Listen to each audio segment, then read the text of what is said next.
ಹಿಂಗ್ರಿ ಭಕ್ತರು ತಾವೇನು ಹರಕೆ ಹೊತ್ತ ಪ್ರಕಾರ ತಮ್ಮ ಹರಕೆಗಳನ್ನ ಹಿಂಗ ತಂದು ಕೊಡ್ತಿರ್ತಾರ. ಇವತ್ತು ಎಷ್ಟಿದೆ ಒಟ್ಟು? ಇವತ್ತು 8 ಮರಿ ಬಿದ್ದಿದಾವಂತೆ. ಎಷ್ಟು ಕೆಜಿ ಚಿಕನ್ ಇದೆ ಈ ವರ್ಷ? ಒಂದು 600 ಕೆಜಿ ಅದು ಈಗ 600 ಕೆಜಿ ಏನ ಬರುತ್ತಾ? 1300 ಕೆಜಿ ಮೇಲೆ ಹೋಗ್ತದೆ. 1300 ಕೆಜಿ, 275 ಕೆಜಿ ರೈಸ್. ಎಷ್ಟು ಜನ ಊಟ ಮಾಡ್ತಾರೆ ಅದರಲ್ಲಿ?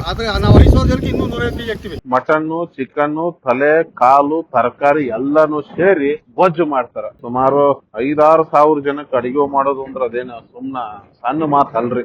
ಅಡಿಗೆ ಎಲ್ಲಾ ಸಿದ್ಧ ಆಗ್ತಿದ್ದಂಗರಿ ಸಿದ್ದಪ್ಪಾಜಿ ಅವರ ಗದ್ದುಗೆ ಮುಂದ ಎಡೆ ಮಾಡಿ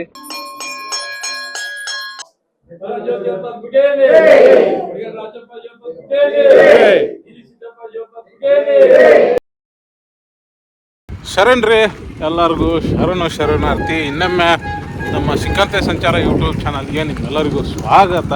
ಶಿವರಾತ್ರಿ ದಿನ ಮನ್ಯಾಗ ಏನಾರ ನಾನ್ ವೆಜ್ ಮಾಡ್ತೀವಿ ಅಂದರೆ ಬೈತಾರ, ಇನ್ನೂ ಸ್ವಲ್ಪ ರೊಚ್ಚಿಗಿದ್ರ ಮೆಟ್ ತೊಗೊಂಡು ಹೊಡಿತಾರೆ.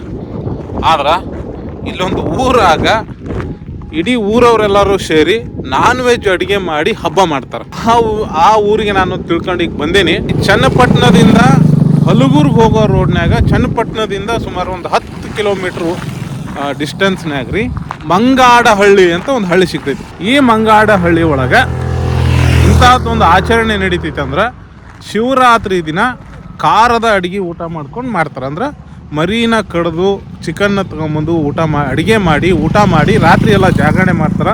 ಆ ಊರಿಗೆ ನಾ ಬಂದೀನಿ. ಇಲ್ಲಿ ನಾನ್ ವೆಜ್ಜನ್ನು ಯಾಕೆ ಮಾಡ್ತಾರೆ, ಹೆಂಗೆ ಮಾಡ್ತಾರೆ, ಶಿವರಾತ್ರಿ ದಿನ ಯಾಕೆ ಮಾಡ್ತಾರೆ, ಅದು ಎಷ್ಟು ವರ್ಷದಿಂದ ಬಂದು ನಡ್ಕೊಂಬಂದು ಪದ್ಧತಿ ಐತಿ, ಏನು ಎಂತ ಎಲ್ಲ ತಿಳ್ಕೊಳ್ಳೋ ಪ್ರಯತ್ನವನ್ನ ಮಾಡ್ತೀನಿ. ಅಲ್ಲಿಗೆ ಹೋಗೋಣ. ಈಗ ಇದು ಕೆರೆ ರೀ, ಅಲ್ಲಿ ಕಾಣಿಸ್ತೈತಲ್ಲ ಅರಳಿ ಮರ, ಅದ್ರ ಕೆಳಗೆ ಇರೋದು ಸಿದ್ದಪ್ಪಾಜಿ ಮತ್ತು ಚೆನ್ನಪ್ಪಾಜಿಯ ದೇವಸ್ಥಾನ.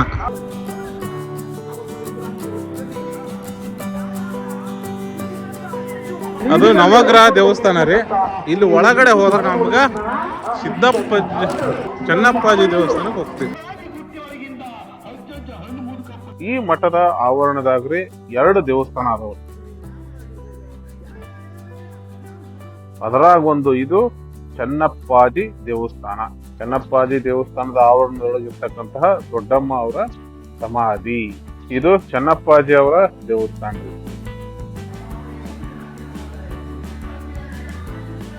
ಮಂಗಡಳ್ಳಿ ಗ್ರಾಮದಲ್ಲಿ ಒಂದು ಚೆನ್ನಸ್ವಾಮಿ ಅಂತ ದೇವಸ್ಥಾನ. ನಮ್ಮ ತಲೆಗೆ ಒಂದು 8,000 ವರ್ಷದಿಂದ ಬಂದಿರುವಂತೆ ಕ್ಷೇತ್ರ ಇದು.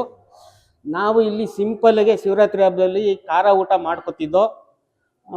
ಮಾಡ್ತಿದ್ದ ಒಂದು ಇದರಲ್ಲಿ ಭಕ್ತಾದಿಗಳು ಜಾಸ್ತಿಯಾಗಿ ಈಗ ಒಂದು 7,000-8,000 ಜನ ಊಟ ಮಾಡುವಂತೆ ಪರಿಸ್ಥಿತಿ ಬಂತು. ಭಕ್ತಾದಿಗಳೇ ಎಲ್ಲಾನು ತತ್ತಾರೆ, ಮಾಡ್ತಾರೆ. ಅನ್ನದಾನ ಮಾಡಿಕೊಂಡು ಊಟ ಮಾಡಿಕೊಂಡು ಶಿವರಾತ್ರಿದು ನಮ್ಮ ಚೆನ್ನಸ್ವಾಮಿ ದೇವಸ್ಥಾನದ ಫಂಕ್ಷನ್ನು ನಡೀತದೆ. ಮಾಡಿಕೊಂಡು ಹೋಯ್ತಾರೆ. ಶಿವರಾತ್ರಿ ಮಹಿಮೆ ಅಂದರೆ ಅದು ಇಲ್ಲಿಂದ ಒಂದು ಸಿಂಪಲ್ಗೆ ಒಂದು ಈ ನಾಟಿ ಕೋಳಿಗಳು ಕುಯ್ಕೊಂಡು ಮಾಡ್ಕೊಂಡು ಏನೋ ಭಕ್ತಾದಿಗಳನ್ನ ನೀಲ್ಗಾರಿ ಮಾಡ್ಕೊಂಡು ಹೋಯ್ತಿದ್ರು. ಇವಾಗ ಏನಾಯ್ತು ಅಂದರೆ ಪರಿಸರಗಳು ಎತ್ತ ಹೊಸಿ ಜಾಸ್ತಿ ಇದಕ್ಕೆ ಆಯಿತು. ನಾವು ಒಂದ್ಸಾರಿ ನಿಲ್ಲಿಸ್ಬೇಕು, ಸಿಹಿ ಮಾಡಬೇಕು ಶಿವರಾತ್ರಿ ಹಬ್ಬದಲ್ಲಿ ಅಂದ್ಬಿಟ್ಟು ಪ್ರಯತ್ನ ಮಾಡಿದ್ದೋ. ನಮ್ಮದು ಆಗ ಹಳೆ ದೇವಸ್ಥಾನ ಇತ್ತು. ಮುಂದೆಗಡೆ ಒಂದು ಚೋಟಿ ಇತ್ತು. ಅಲ್ಲಿ ತಂದಂಥ ಭಕ್ತಾದಿ ಕೋಳಿಗಳಿಗೆ ಇದು ಮಾಡಿಬಿಟ್ಟು ಬೆಳಿಗ್ಗೆ ಮಾಡ್ಕವ ಸಿಹಿ ಮಾಡಿಬಿಡುವ ಅಂದ್ಬಿಟ್ಟು ನಿಲ್ಲಿಸಿದೋ. ಮಧ್ಯ ಇಲ್ಲಿ ಜಾಗರಣೆ ಮಾಡ್ತಾವ್ರೆ. ಆ ಹುಂಜಗಳು ಇದರಲ್ಲಿ ಕೌಚ್ ಹಾಕಿದ್ರು. ಅದು ಯಾವ ಥರ ಎದ್ದು ಬಂದೋ ಏನು ಅಂತ ಗೊತ್ತಿಲ್ಲ. ಜನಗಳ ಮೇಲೆ ಯಾರಿ ದೇವಸ್ಥಾನ ಒಳಗೆ ಬಂದ್ಬಿಟ್ಟಿದ್ದೋ. ಆವಾಗ ನಮ್ಮದು ತಪ್ಪಾಯ್ತದೆ ಇದು ಅಂತೇಳಿ ಆವಾಗಲೇ ಕೂದಿ ಮನೇಲಿ ಮಾಡಿ ನೀಲ್ಗಾರಿಗೆ ಕರೆಸಿ ಬಟ್ಲು ಹೊಡಿಸಿ ಮುಂದುವರಿಸ್ಕೊ ಹೋಯ್ತಾ ಇದೀವಿ. ಅದು ಎಲ್ಲ ಭಗವಂತನ ಲೀಲೆ, ನಮ್ದೇನಿಲ್ಲ. ಹಸಿಟ್ಟು ಅಕ್ಕಿ ಇವೆಲ್ಲ ಸೇರ್ತದೆ. ಆಮೇಲೆ ಹೂವು ಬೇಕಾದಷ್ಟು ಹೂವು ಸೇರ್ತದೆ ದೇವ್ರಿಗೆ. ನಮ್ಮದು ದೇವ್ರ ಮೇಲೆ ಹೂವು ಕೊಡೋದಿಲ್ಲ. ಬಾಳೆಹಣ್ಣು 2 ಬಾಳೆಹಣ್ಣಿಗೆ ಒಂದು ಕೆಂಪು ಹೂವು, ಒಂದು ಬಿಳಿ ಹೂವು ಹಾಕ್ಬಿಟ್ಟು ಅವರು ಒಳ್ಳೇದಾಗೋದಾದರೆ ಇಂಥ ಹೂವು ಬರಲಿ ಅಂತ ಒಂದು ಹೂವು ಕೂರ್ತ್ಕೊಂಡ್ರೆ ನಾವು ಅಲ್ಲಿ ಪೂಜೆ ಮಾಡುವಾಗ ಒಂದು ಹಳ್ಳಾಡ್ತದೆ ಒಂದು, ನಾವು ಎತ್ತಿ ಕೊಡ್ತೀವಿ. ಅವರು ಕುರ್ತ್ಕೊಂಡಿರದೇ ಬಂದ್ರೆ ಅಂದ್ರೆ ನಾವು ದುಡ್ಡು ಕಾಸು ಏನು ಕೇಳೋದಿಲ್ಲ. 4 ಜನಕ್ಕೆ ಅನುದಾನ ಮಾಡಿ ಅಂತ ಹೇಳ್ತೀವಿ ಅಷ್ಟೇ. ಇಲ್ಲಿ ಚಕ್ಕೋದ್ನ ಇಲ್ಲಿ ಸಿದ್ದಪ್ಪಾಜಿ ಕಾರ್ದೂಟ, ಚೆರುಪು, ರಸಾಯನ, ಬೆಲ್ದನ ಚೆನ್ನಪ್ಪಾಜಿ ಅವರ ಪ್ರಸಾದ ನೋಡಿ. ಅದು ಚೆನ್ನಪ್ಪಾಜಿ ಸ್ವಾಮೀಜಿ ದೇವಸ್ಥಾನ ಅದರಿ. ಇಲ್ಲೈತ್ರಿ ಇದು ಸಿದ್ದಪ್ಪಾಜಿ ದೇವಸ್ಥಾನ. ಅಲ್ಲಿ ಒಳಗಡೆ ಹೋಗೋಣ. ಸೊ ಅದು ಅಡುಗೆಗೆಲ್ಲ ಸಿದ್ಧತೆ ಮಾಡ್ಕೊಳಕತ್ತಾರ. ಇದು ಸಿದ್ದಪ್ಪಾಜಿ ದೇವಸ್ಥಾನ. 7 ತಲೆಮಾರಿಂದನೂ ಇದು ಕಂಟಿನ್ಯೂ ನಡೀತಾ ಇದೆ. ಇದು ಬಂದು ಚೆನ್ನಪ್ಪ ಸ್ವಾಮಿ ದೇವಸ್ಥಾನ ಅಂತ. ಚೆನ್ನಪ್ಪ ಸ್ವಾಮಿ ದೇವಸ್ಥಾನಕ್ಕೆ ಬಂದು ನಾವು ಮಾಡೋದು ಚೆರ್ಪು. ಈಗ ಎಲ್ಲರೂ ಏನಂತಾರೆ ಇದು ಮಾಂಸಾಹಾರಿ ಅಂತ ಹೇಳಿದ್ದಾರೆ ಚೆನ್ನಪ್ಪ ಸ್ವಾಮಿ ದೇವಸ್ಥಾನಕ್ಕೆ. ಈ ಆಕ್ಚುಲಿ ಎಲ್ಲಾ ಕಡೆ ಪಬ್ಲಿಸಿಟಿ ಆಗಿರೋದು ಚೆನ್ನಪ್ಪ ಸ್ವಾಮಿ ದೇವಸ್ಥಾನ ಹತ್ರ ಅಂತ. ಅದು ಬಂದು ನಾವು ಮಟನ್ ಊಟ ಮಾಡೋದು ಸಿದ್ದಪ್ಪಾಜಿ ಅವ್ರಿಗೆ ಅಂತ. ಅಂದ್ರೆ ಇಲ್ಲಿದೆಯಲ್ಲ ಇದು ಗದ್ದಿಗೆ ಇದೆಯಲ್ಲ, ಇದು ಸಿದ್ದಪ್ಪಾಜಿ ಅವ್ರ ಗದ್ದಿಗೆ. ಸಿದ್ದಪ್ಪಾಜಿ ಅವ್ರಿಗೆ ಮಾತ್ರ ಮಟನ್ ಊಟ ಪ್ರತಿ ಶಿವರಾತ್ರಿ ಗೌರಿ ಅನ್ನೋ ಶಿವರಾತ್ರಿ ಒಂದೇ ಹತ್ರಲ್ಲ, ಇಲ್ಲಿ ಗೌರಿ ಹಬ್ಬದಲ್ಲೂ ಮಾಡ್ತಾರೆ. ಅಂದ್ರೆ ಶಿವರಾತ್ರಿ ಅಂದ್ರೆ ಗೌರಿ ಹಬ್ಬದಲ್ಲಿ ಸಿಂಪಲ್ ಆಗಿರ್ತದೆ. ಗೌರಿ ಹಬ್ಬ ಶಿವರಾತ್ರಿಯಲ್ಲೂ ಕಂಟಿನ್ಯೂ 7 ತಲೆಮಾರದಿಂದ ನಮ್ಮ ವಂಶಸ್ಥರು ಹೆಂಗ್ ನಡ್ಸ್ಕೊ ಬರ್ತಿದ್ರು ಹಂಗೆ ಕಂಟಿನ್ಯೂ ಆಗ್ತಾ ಇದೆ. ಇದಕ್ಕೆ ಇಲ್ಲಿ ವಿಶೇಷ ಅಂತಂದ್ರೆ ಈಗೇನಂದ್ರೆ ಈಗ ಭಕ್ತಾದಿಗಳು, ಈಗ ನೀವೇ ಬಂದು ಒಬ್ರು ಭಕ್ತಾದಿಗಳು ಏನೋ ಒಂದು ಕುತ್ಕೊಂಡಿದ್ದೀರಾ, ಶಿವರಾತ್ರಿ ದಿನ ಏನೋ ಒಂದ್ ಸ್ವಲ್ಪ ಒಂದು ಕೋಳಿ ತಗೊಂಡ್ ಕೊಡ್ತೀನಿ, ನಂಗೆ ಏನೋ ಒಳ್ಳೇದಾದ್ರೆ ಅಂತ ಒಂದು ಏನೋ ಇದ್ ಮಾಡ್ಕೊಂಡಿರ್ತಾರೆ, ಮರಿ ತಗೊಂಡ್ ಕೊಡ್ತೀವಿ ಅಂತಿರ್ತಾರೆ. ಹಂಗೆ ಭಕ್ತಾದಿಗಳು ಬರ್ತಾ ಅವ್ರಿಗೆ ಒಳ್ಳೇದಾಗ್ತಾ ಇದು ಇಂಪ್ರೂವ್ಮೆಂಟ್ ಆಗಿ ಬಂದಿದೆ. ಇಷ್ಟು ವರ್ಷ ಕಮ್ಮಿ ಇದ್ದು ಜಾಸ್ತಿ ಆಗಿದೆ, ಅಂದ್ರೆ ಒಳ್ಳೇದಾಗ್ತಾ ಇದೆ ಜನಕ್ಕೆ. ಆಮೇಲೆ ವಿಶೇಷ ಅಂತಂದ್ರೆ ಇದು ಚೆನ್ನಪ್ಪ ಸ್ವಾಮಿ ಅಂದ್ರೆ ನಮ್ಮ ಹತ್ರ ದೇವ್ರು ಅಂದ್ರೆ ಅವರು ಈಗ ಆಲ್ರೆಡಿ ಜೀವಂತವಾಗಿರುವಂತ ದೇವ್ರೆ. ಜೀವಂತವಾಗಿ ಓಡಾಡ್ತಾ ಇರೋದು, ಈಗ ಯಾರಿಗಾರು ಸಿಕ್ಕೋದು, ಈ ತರ ದೇವ್ರು ಇದು ಚೆನ್ನಪ್ಪ ಸ್ವಾಮಿ ಬಂದು ಈಗೂ ಜೀವಂತವಾಗಿ ಇದ್ದಾರೆ. ಆಲ್ರೆಡಿ ಅವರು ಪ್ರತ್ಯಕ್ಷವಾಗಿ ಸಿಗೋದು ಮಾಡೋದು ಮಾಡ್ತಾರೆ. ಅಂದ್ರೆ ಯಾರಿಗೋ ಒಂದು ಕಷ್ಟ ಅಂದಾಗ ಆ ಟೈಮಲ್ಲಿ ಹೆಲ್ಪ್ ಮಾಡೋದು ಎಲ್ಲ ಒಂದು ಇದೆ, ದೇವ್ರದು ನಡ್ಕೊಂಡು ಬಂದಿದೆ. ಇವರು ಜೀವಂತವಾಗಿ ಇರೋದು, ಓಡಾಡ್ತಾ ಇರೋದು. ಇದು ಚೆನ್ನಪ್ಪ ಸ್ವಾಮಿ ಅವರು ಬಂದು ಒಡಕೆ ಹೊಸಳಿಯಿಂದ ಇಲ್ಲಿ ಮಂಗಳಹಳ್ಳಿ ಮಠದ ಹತ್ರ ಬಂದು ಇರೋದು. ಅವ್ರು ಬಂದಂತ ಕಾಲದಲ್ಲಿ ನಮ್ಮ ವಂಶಸ್ಥರು ನಾವು ಬಂದು ಮೂಲ ಚಕ್ಲೂರಿನಿಂದ ನಮ್ಮ ವಂಶಸ್ಥರನ್ನ ದೇವರೇ ಹೋಗಿ ಅವರ ಮಂಗಿರೋ ಜಾಗದಿಂದ ಕರ್ಕೊಂಡ್ ಬಂದಿರೋದು. ನೈಟೇ ಕರ್ಕೊಂಡ್ ಬಂದಿ ಅವ್ರನ್ನ ಇಲ್ಲಿ ನನ್ನ ಪೂಜೆ ಮಾಡ್ಬೇಕು ಅನ್ನೋ ಲೆಕ್ಕಾಚಾರಕ್ಕೆ ಅವ್ರ ಒಂದು ದೊಡ್ಡ ಲೆವೆಲ್ ಅಲ್ಲಿ ಇದ್ದವ್ರನ್ನ ತಗೊಂಡ್ ಬಂದು ಅವ್ರನ್ನ ಇಲ್ಲೇ ನಾನು ಮಾಡ್ಕೊಂಡಿರ್ಬೇಕು ಅಂತ ಇಲ್ಲಿ ಇರಿಸ್ಕೊಂಡ್ರು. ಅವಾಗಿಂದ ದೇವ್ರು ಏನ್ ಹೇಳಿದೆ ಅದು ಅವರು ನಡ್ಕೊಂಡು ಬರ್ತಾನೆ ಇದೆ. ಇಷ್ಟು ವಿಶೇಷವಾಗಿ ಜನಕ್ಕೆ ಏನಂದ್ರೆ ನಮ್ಮಲ್ಲಿ ಬರೋದು, ದೇವ್ರಲ್ಲಿ ಹೂವು ಕೇಳೋದು, ದೇವ್ರು ಹೂವು ಕೊಡ್ತದೆ ಅಂತ ಕುಂತ್ಕೊಳ್ಳೋದು, ಆಮೇಲೆ ಏನೋ ದೇವ್ರು ಬಂದು ಹೇಳೋದು, ಈ ತರ ಏನು ಇಲ್ಲ. ಇಲ್ಲಿ ಒಬ್ಬ ಮನುಷ್ಯ ಏನಾರ ಒಂದು ಒಳ್ಳೇದ್ ಬೇಕು ಅಂತಂದ್ರೆ ಬಾಳೆಹಣ್ಣು ಬರ್ತದೆ. ಬಾಳೆಹಣ್ಣಲ್ಲಿ 2 ಹೂವು, ಒಂದು ಕೆಂಪು ಒಂದು ಬಿಳಿ ಹೂವು ಹಾಕೊಳ್ತಾರೆ. ಅದ್ರಲ್ಲಿ ಯಾವ್ದು ಕುರ್ತ್ಕೊಳ್ತದೆ ಅಲ್ಲಿ ಪೂಜೆ ಮಾಡುವಾಗ ಅವ್ರು ಪೂಜಾರಪ್ಪಂಗೆ ಅವ್ರಿಗೆ ಇಂಥದ್ದೇ ಕೊಡ್ಬೇಕು ಅವ್ರಿಗೆ ಅಂತ ಕೊಡ್ತಾರೆ. ಅದು ಚೆನ್ನಪ್ಪ ಸ್ವಾಮಿ ದೇವಸ್ಥಾನದಲ್ಲಿ ಮಾಡೋದು. ಹೂವು ಒಡ್ಡೋದು ಅಂದ್ರೆ ಅದು ಚೆನ್ನಪ್ಪ ಸ್ವಾಮಿ ದೇವಸ್ಥಾನದಲ್ಲಿ, ದೊಡ್ಡ ದೇವಸ್ಥಾನದಲ್ಲಿ ಮಾಡೋದು. ದೊರಗೆ ದೊಡ್ಡವರು ಮಂಟೇಸ್ವಾಮಿ ಅವರ ಶಿಷ್ಯಂದ್ರು ಎಲ್ಲ. ಚೆನ್ನಪ್ಪ ಸ್ವಾಮಿ ಅವರು ಸುಧಾ, ಸಿದ್ದಪ್ಪಾಜಿ ಅವರು, ರಾಚಪ್ಪಾಜಿ, ಚೆನ್ನಜಮ್ಮ, ದೊಡ್ಡಮ್ಮ ತಾಯಿ, ಈ ತರ ಎಲ್ಲಾ ಶಿಷ್ಯಂದ್ರು. ಅಂದ್ರೆ ನಮ್ಮ ಈಗ ಏನು ಹಾಗಾಗಿ ಏನಾಗಿದೆ, ಅವರು ಸ್ನೇಹಿತರು ಚೆನ್ನಪ್ಪ ಸ್ವಾಮಿ ಸಿದ್ದಪ್ಪಾಜಿ. ಇವರು ಮಾಂಸ ಪ್ರಿಯರು, ಅವರು ಫಲಾರ ಪ್ರಿಯರು. ಚೆನ್ನಪ್ಪಾಜಿ ಫಲಾರ ಪ್ರಿಯರು. ಈಗ ವರ್ಷಕ್ಕೊಬ್ಬರಿಗೆ ಉತ್ಸವರಿ ಬರ್ತಲ್ಲಿ, ಇಲ್ಲಿ ಪೂಜಾರಪ್ಪ ಉತ್ಸವರಿ ಬರ್ತದೆ. ಯಾರು ಆ ವರ್ಷದ ಪೂಜಾರಪ್ಪ ಇರ್ತಾರೆ, ಆ ಪೂಜಾರಪ್ಪ ಮುಂದಾಗೆ ಮೇನೇನ್ ಮಾಡಿದ್ದಾರೆ. ಪ್ರತಿ ಒಂದನ್ನು ಭಕ್ತಾದಿಗಳು ತಗೊಂಡ್ ಕೊಟ್ಟದನ್ನ ಅವ್ರು ಅಡಿಗೆ ಮಾಡಿ ಇಲ್ವಂತ ಬರುವಂತ ಜನಗಳಿಗೆ ಇವತ್ತು ಬಾಡೂಟ ಬಡಿಸುವಂತ ಪದ್ಧತಿ ಬಂದಿದೆ. ಜಾಗರಣೆ ಅಂದ್ರೆ ಬೆಳಗಾನ, ಈಗ ಜಾಗರಣೆ ಮಾಡೋದು ಇರ್ತದೆ, ಆಗೆಲ್ಲ ಟಿವಿ ಹಾಕ್ತಿದ್ರು, ಈ ತರ ಒಂದೊಂದು ಹೋಗ್ತಾ ಇರ್ತದೆ. ಇಲ್ಲಿ ಜಾಗರಣೆ ಬೆಳಗಾನ ಇರ್ತಾರೆ, ಜನ ಇರ್ತಾರೆ, ಹೋಗ್ತದೆ. ಇಲ್ಲಿ ವಿಶೇಷನೇ ಮಟನ್ ಊಟ. ಪ್ರಾರಂಭದಾಗ ಅಂದ್ರೆ ಮೊದಲ್ರಿ ಯಾರೋ ಒಬ್ಬಿಬ್ರು ಬಂದು 1-2 ಕೋಳಿಗಳನ್ನ ಕೊಯ್ದು ಅಡಿಗೆ ಮಾಡ್ಕೊಂಡು ಊಟ ಮಾಡ್ಕೊಂಡು ಹೋಗ್ತಿದ್ರಂತ. ಆದ್ರೆ ಈಗ ಪ್ರತಿ ವರ್ಷ 5,000-6,000 ಜನ ಊಟ ಮಾಡುವಂತ ಡೆವಲಪ್ಮೆಂಟ್ ಪ್ರಖ್ಯಾತಿ ಈ ಮಠಕ್ಕೈತ್ರಿ. ಹಿಂಗರಿ ಭಕ್ತರು ತಾವೇನು ಹರಕೆ ಹೊತ್ತ ಪ್ರಕಾರ ತಮ್ಮ ಹರಕೆಗಳನ್ನ ಹಿಂಗ ತಂದು ಕೊಡ್ತಿರ್ತಾರ. ಅದು ಕುರಿ ಆಗಿರ್ಬೋದು, ಆಡಾಗಿರ್ಬೋದು, ಕೋಳಿ ಆಗಿರ್ಬೋದು, ದವಸ ಧಾನ್ಯಗಳು ಏನ್ ಬೇಕಾದ್ರೂ ಇರ್ಬೋದ್ರಿ. ಶಿವರಾತ್ರಿ ದಿನ ತಂದು ಇಲ್ಲಿಗೆ ಬಿಡ್ತಾರ ಅಥವಾ ಬಿಟ್ಟು ಹೋಗ್ತಾರ.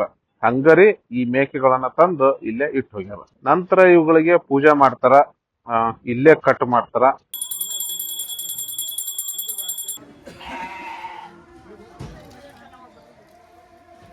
ಕೆಲವೊಬ್ರು ಹಿಂಗ ತಂದು ಕೊಡಕ್ ಆಗದ ಹೋದ್ರ ಮಾಂಸನ ತಂದು ಕೊಡ್ತಾರೆ. ಅವ್ರು ರೆಡಿ ಮೀಟ್ ಅಂತ ಏನಿರ್ತೈತಲ್ಲ ಅದನ್ನ ತಂದು ಕೊಡ್ತಾರ. ಮರಿನ ವ್ಯವಸ್ಥೆ ಮಾಡ್ಕೊತಾ ಇರೋದು ಮರಿ ಸುಲ್ದು ಎಷ್ಟಿದೆ, ಇಲ್ಲಿ 3 ಹಾಕಿದಾರ ಅಷ್ಟೇ. ಇವತ್ತು ಎಷ್ಟಿದ್ ಒಟ್ಟು? ಇವತ್ತು 8 ಮರಿ ಬಿದ್ದಿದಾವಂತೆ. ಇನ್ನ ಚಿಕನ್ ಬಂದಿಲ್ಲ ಅಲ್ಲ? ಚಿಕನ್ ಬಂದಿಲ್ಲ, ಇನ್ನ ಸ್ವಲ್ಪ ಬಂದಿದೆ, ಬರುತ್ತೆ ಈಗ. ನೋಡಿ ಇದು ಮಟನ್, ಇದು ಚಿಕನ್ ಊರವ್ರು ತಂದು ಹಾಕ್ತಿರ್ತಾರೆ ಇದಕ್ಕೆ. ಭಕ್ತರು ತಂದು ಅದು ಬಂದಾಗ ಎಷ್ಟು ಬರುತ್ತೋ ಗೊತ್ತಿಲ್ಲ ಇನ್ನ.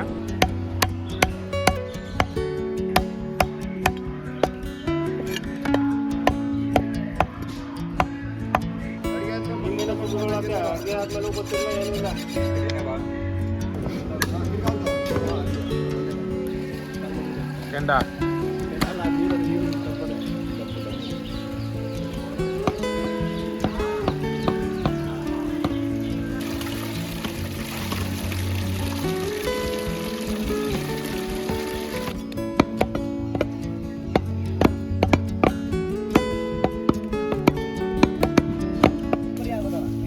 ಓದಪ್ಪ ಎಷ್ಟಾಗಿದೆ ಹೇಳು.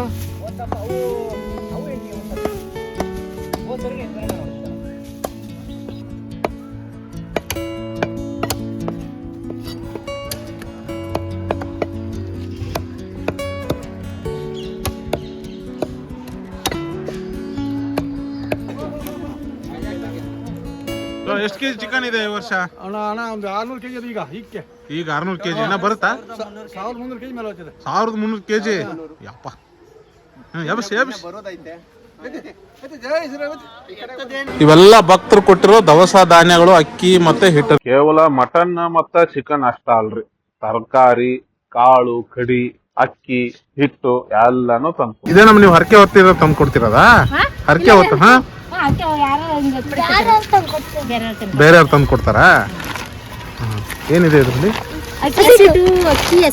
ರಾಗಿ ಹಸಿಟ್ಟು, ರಾಗಿ ಹಸಿಟ್ಟು ಮುದ್ದೆ ಮಾಡಕ್ಕೆ. ಕಾಳು ಕಡ್ಡಿ ತಂದೆಲ್ಲ ತಂದ್ಕೊಟ್ಟೆ ಹುಡಿ. ಚೀಲ ಕೊಡ್ರಿ ಅದನ್ನ. ಏನು ಕಾಯ ಇದು?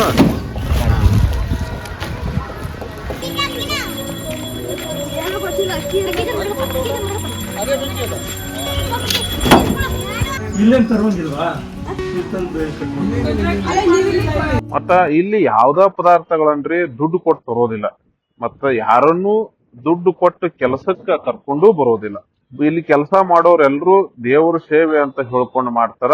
ತಮಗೇನು ಕೆಲಸ ಬರ್ತೈತಿ ಆ ಕೆಲಸನ ಅವರು ಅಚ್ಚುಕಟ್ಟಾಗಿ ಮಾಡೋ ಪ್ರಯತ್ನ ಮಾಡ್ತಾರ.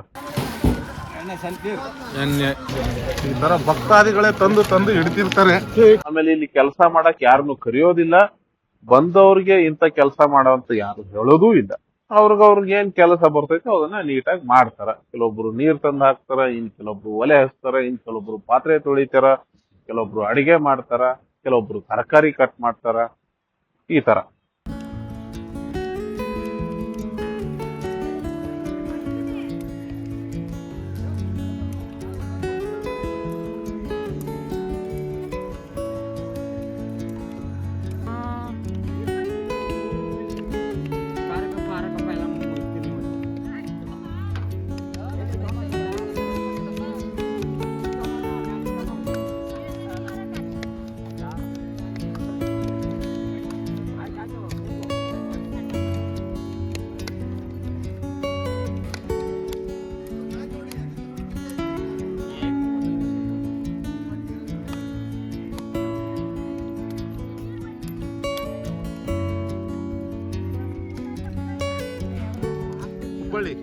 ಅಲ್ಲಿ ರುಜಾಸ ಅಲ್ಲಿ ಅವನು ಹಬ್ಬ ಮಾಡ್ತಾನಲ್ಲ, ಅಲ್ಲಿ ಯಾರು ಹೊಂಟಿದ್ದಾರು ಹಂಗೆ ಹಿಂಗೆ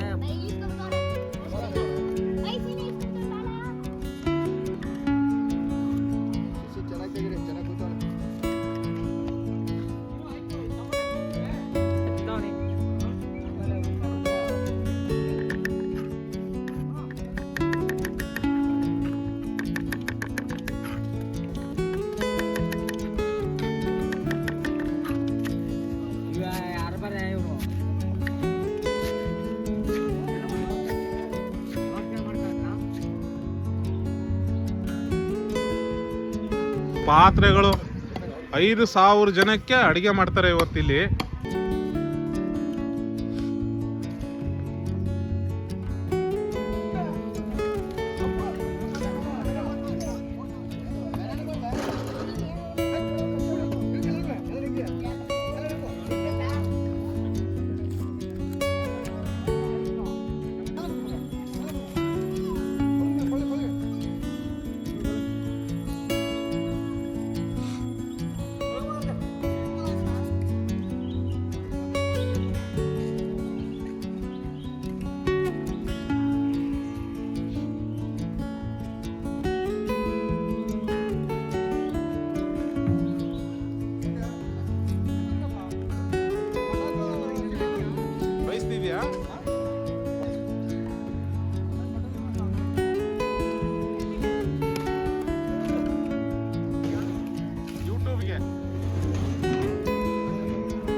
ಇಲ್ಲಿ ಅಡಿಗೆ ಏನು ಮಾಡ್ತಾರ್ರಿ ಭಟ್ರು, ಕುಕ್ಗಳು ಅವ್ರು ಯಾರು ಪ್ರೊಫೆಷನಲ್ಸ್ ಅಲ್ಲ ರೀ, ಹಳ್ಳಿಯವರು ಸುತ್ತಮುತ್ತಲವರು ಇರ್ತಾರ. ಒಟ್ನಾಗ ಅಡಿಗೆ ಅಂತೂ ಸೂಪರ್ ಆಗಿ ಮಾಡ್ತಾರ. ಬೆಳಿಗ್ಗೆ 11ಕ್ಕೆ ಸ್ಟಾರ್ಟ್ ಆಯ್ತು ನೋಡ್ರಿ ಕಾರ್ಯಕ್ರಮ. ಮೊದಲಿಗೆ ಅನ್ನ ಮಾಡೋದಕ್ ಪ್ರಾರಂಭ ಮಾಡಿದ್ರು. ಇದೆಷ್ಟು ಕೆಜಿ ಇದು? 75 ಕೆಜಿನ ಇದು? 75 75 ಕೆಜಿ ರೈಸು.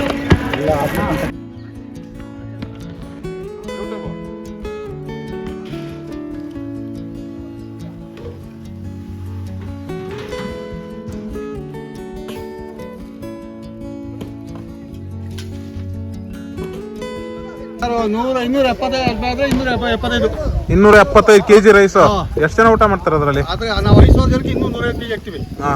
ಎಲ್ಲ ಒಟ್ಟು 450 ಕೆಜಿ ಹಾಕಿ ಈಗ ಇನ್ನ ಮಾಡ್ಬೇಕು. ಇನ್ನು ಮಾಡಬೇಕು. ಹಂಗನ ಒಂದೊಂದು ಕೆಲಸವನ್ನ ಒಬ್ಬೊಬ್ರು ಉಸ್ತುವಾರಿ ತಗೊಂಡು ಪ್ರಾರಂಭ ಮಾಡಿದ್ರು.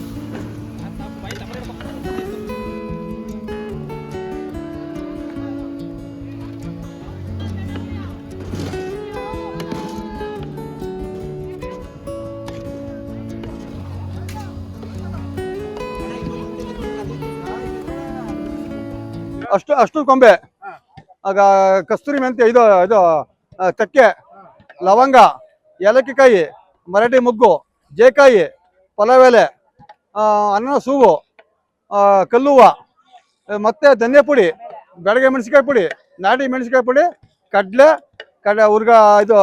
ಬೇಳೆಕಾಳು ಈ ಪುಡಿ ಮಾಡ್ತೀವಿ.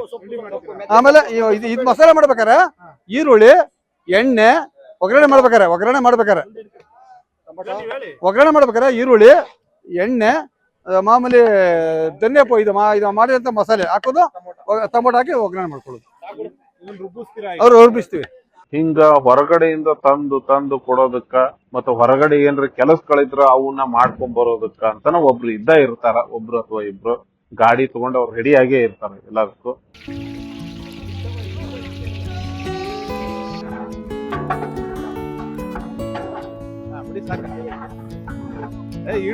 ಇಡೀ ಈರುಳ್ಳಿ ಮಟನ್ ಮಾಡ್ತಾರೆ.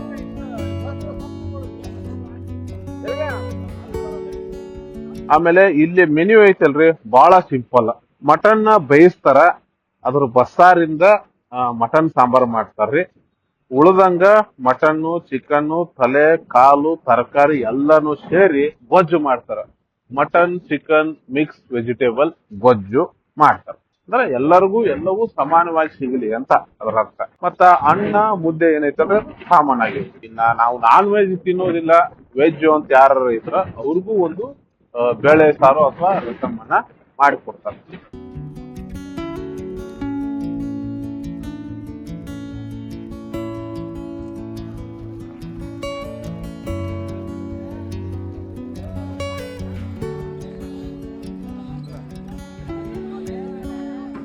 ತೊಳಿಬೇಕಾ?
ಸರ್ ಏನ್ ಮಾಡ್ತಿದ್ದೀರಿ ಈಗ? ಮಟನ್ ಸಾರು. ಏನೇನ್ ಹಾಕಿದಿರಿ ಈಗ? ಹಾ ಹಾ ಕುದಿಸ್ಬೇಕು. ಎಷ್ಟೊತ್ತು ಬೇಕಾಗುತ್ತೆ ಇದು ಬೇಯಕ್ಕೆ? ಎಷ್ಟು ಜನಕ್ಕಿದು? 2,500 ಜನಕ್ಕೆ ಒಂದು ಪಾತ್ರೆ. ಇಂಥವಿನ್ನ ಎಷ್ಟು ಮಾಡ್ತೀರಾ? ಇಂಥ ಇನ್ನೂ ಒಂದು 7,000 ಜನಕ್ಕೆ ಅಂದ್ರೆ 2,500.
ಇನ್ನ ಕೊನೆಯಲ್ಲಿ ಮುದ್ದೆ ಮಾಡ್ತಾರ್ರಿ. ಯಾಕಂದ್ರೆ ಮುದ್ದೆ ಬಿಸಿ ಬಿಸಿಯಾಗಿ ಸಿಗಲಿ ಅಂತ. ಅವರು ಮುದ್ದೆ ಮಾಡೋ ಅಷ್ಟೊತ್ತಿಗೆ 7:30 ಆಗಿತ್ತು ಸಾಯಂಕಾಲಕ್ಕ. ಭಕ್ತರು ಆಗ್ಲೇ ಪಂಕ್ತಿ ಹತ್ಕೊಂಡು ಕುಂತ ಬಿಟ್ಟಿದ್ರು, ಇನ್ನೇನು ಊಟಕ್ಕೆ ಊಟ ಕೊಡ್ತಾರಂತ. ಹುಷಾರು ಹುಷಾರು, ಕಾಲು ಕಾಲು.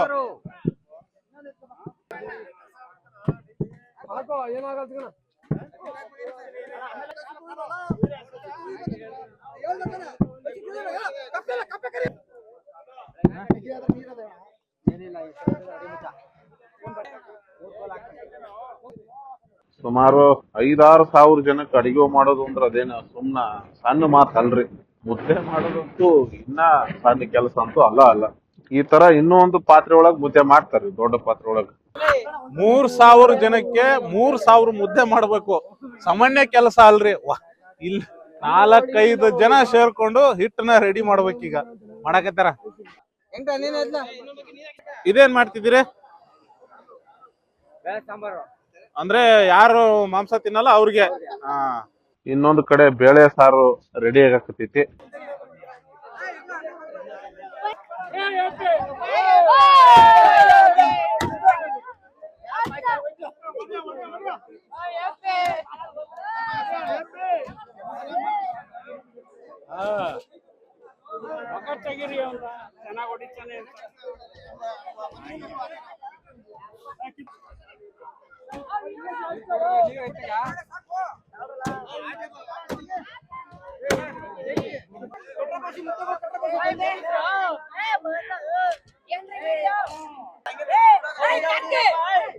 ಇನ್ನ ಪಕ್ಕದಾಗ ಹಿಟ್ಟು ಬರ್ತಿದ್ದಂಗನ ಮುದ್ದಿ ಕಟ್ಟಕ ಜನ ಕಾಯ್ತಾ ಇರ್ತಾರ. ಸಿದ್ದಪ್ಪಾಜಿ ಹೆಸರು ಹೇಳೋದು, ಬಿಸಿ ಬಿಸಿ ಹಿಟ್ನ್ಯಾಗ ಮುದ್ದಿ ಕಟ್ಟೋದು. ಸಿದ್ದಪ್ಪಾಜಿ ಅವ್ರಿಗೆ ಎಡೆ ಮಾಡ್ತಾರ.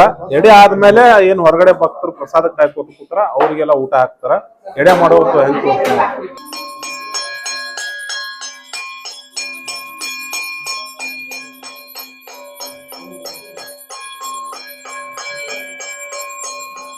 ಫೈನಲಿ ಅಡಿಗೆ ಎಲ್ಲ ಸಿದ್ಧ ಆಗ್ತಿದ್ದಂಗರಿ ನೀಲಗಾರರ ಸಮ್ಮುಖದಾಗ ಸಿದ್ದಪ್ಪಾಜಿ ಅವರ ಗದ್ದುಗೆ ಮುಂದ ಎಡೆ ಮಾಡಿ ನಂತರ ತೀರ್ಥ ಸಿಂಪಡಿಸಿದ ತಕ್ಷಣ ಊಟ ಸ್ಟಾರ್ಟ್ ನೋಡ್ರಿ.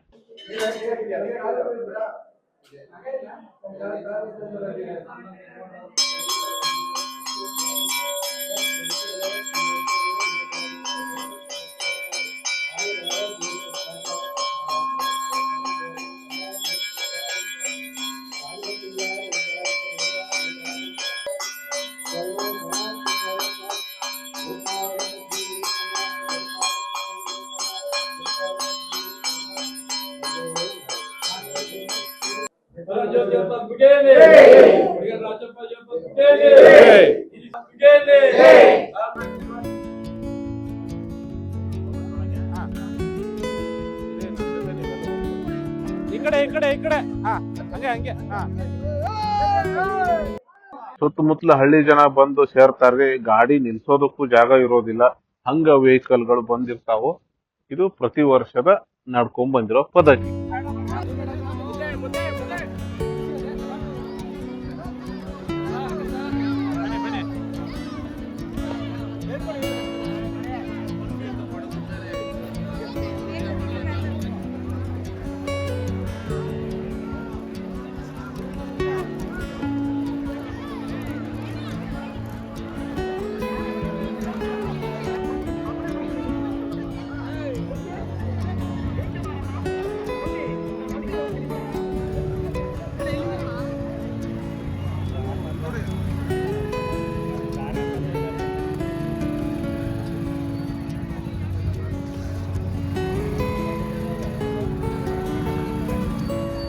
ಬೆಳಗ್ಗೆಯಿಂದ ಏನೇನೆಲ್ಲ ಆಯಿತು, ಪ್ರಿಪ್ರೇಷನ್ನು ಹೆಂಗೆಲ್ಲ ಆಯಿತು ಅಂತ ನೋಡಿದ್ದಾಯಿತು.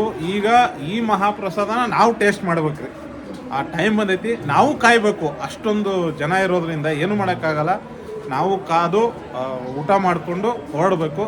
ಇದು ಮಟನ್ನು, ಆಮೇಲೆ ಚಿಕನ್ನು, ಭಕ್ತರು ಕೊಟ್ಟಂತಹ ತರಕಾರಿ ಎಲ್ಲನೂ ಸೇರಿಸಿ ಮಾಡಿರ್ತಕ್ಕಂತಹದ್ದು ಗೊಜ್ಜು. ಚಿಕನ್, ಮಟನ್, ವೆಜಿಟೇಬಲ್ ಗೊಜ್ಜು, ಮಿಕ್ಸ್ ಗೊಜ್ಜು ಸಖತ್ತಾಗಿದೆ. ಗಮ್ ಅಂತಿತ್ತು ಅಡುಗೆ ಮಾಡೋವಾಗಲೇ. ಈಗ ತಿಂತಾ ಇದ್ದೀವಿ. ಮುದ್ದೆನ ಹಿಂಗೆ ಮುರಿದ್ಬಿಟ್ಟು ಊಟ ಸಖತ್ತಾಗಿದೆ. ನಾವು ಮಾಡೋವಾಗಲೆಲ್ಲ ನೋಡಿದ್ವಲ್ರಿ, ಯಾವುದು ಆರ್ಟಿಫಿಷಿಯಲ್ ಐಟಮ್ಗಳಾಗಲಿ ಮತ್ತೊಂದಾಗಲಿ ಯೂಸ್ ಮಾಡಿಲ್ಲ. ಏನು ಭಕ್ತರು ತಗೊಂಬಂದು ಇಲ್ಲಿ ಕೊಟ್ಟಿದ್ರು ಅದೇ ಐಟಮ್ಗಳನ್ನು ಹಾಕಿ ಮಾಡಿರ್ತಕ್ಕಂಥ ಅಡಿಗೆ ಸಖತ್ತಾಗಿದೆ. ಇದನ್ನೆಲ್ಲ ಊಟ ಮಾಡಿ ಆಮೇಲೆ ಸಿಗ್ತೀನಿ. ಇದಿಷ್ಟು ಆತ್ ನೋಡ್ರಿ, ಮಂಗಡನಹಳ್ಳಿಯ ಸಿದ್ದಪ್ಪಾಜಿ ಮತ್ತು ಚೆನ್ನಪ್ಪಾಜಿ ಅವರ ಶಿವರಾತ್ರಿಯ ವಿಶೇಷ. ಹೊರಡ್ತೀವಿ, ಮತ್ತು ಇನ್ನೊಂದು ವಿಡಿಯೋದಾಗ ನಿಮ್ಮನ್ನು ಸಿಗ್ತೀವಿ. ಅಲ್ಲಿ ತನಕ ನೋಡ್ತೀರಿ ನಮ್ಮದೊಂದು ಸಣ್ಣ ಯೂಟ್ಯೂಬ್ ಚಾನಲ್ ಸಿಕ್ಕಂತೆ ಸಂಚಾರ. ಜೈ ಕರ್ನಾಟಕ, ಜೈ ಶಂಕ್ರಿ, ಜೈ ಜೈ ಶಂಕ್ರಿ. ಆಮೇಲೆ ಪರಿಸರವನ್ನು ಉಳಿಸ್ರಿ, ಬೆಳೆಸ್ರಿ. ಬಾಯ್.